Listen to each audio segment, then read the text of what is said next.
In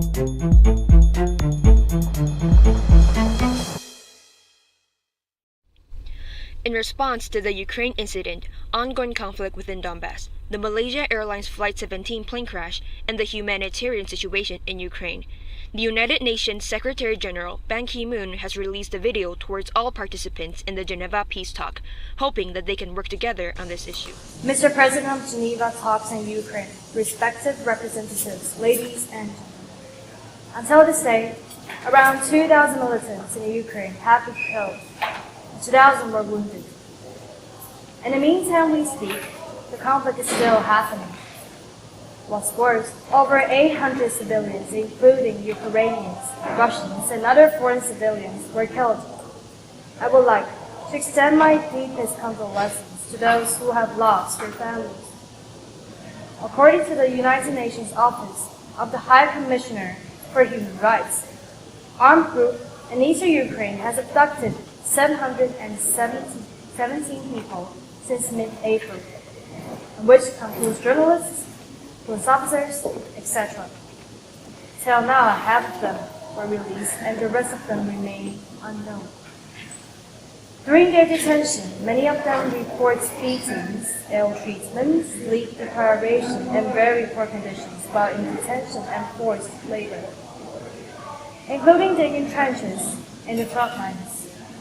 There are also cases reported that a mass killing of Ukrainian federalization supporters by militants of Ukrainian ultra-nationalists and neo-Nazi groups took place. Many supporters, aged from 17 to 70, were killed during the incident. It is our concern as well whether the basic rights of the minorities in Ukraine can be guaranteed or not. This is an audio archive recorded by the staff of UNHCR from Hana, who is a pro-Ukrainian activist and stepped out to testify. A group of armed men in Donbass region abducted her on 27 May 2014. I was sitting in my flat when they knocked the door. When I opened the door, 7 armed men from Donetsk National Public came in and searched my flat. When they found a Ukrainian flag, they immediately used it to blindfold me and took me to the police department for combating organized crime for questioning.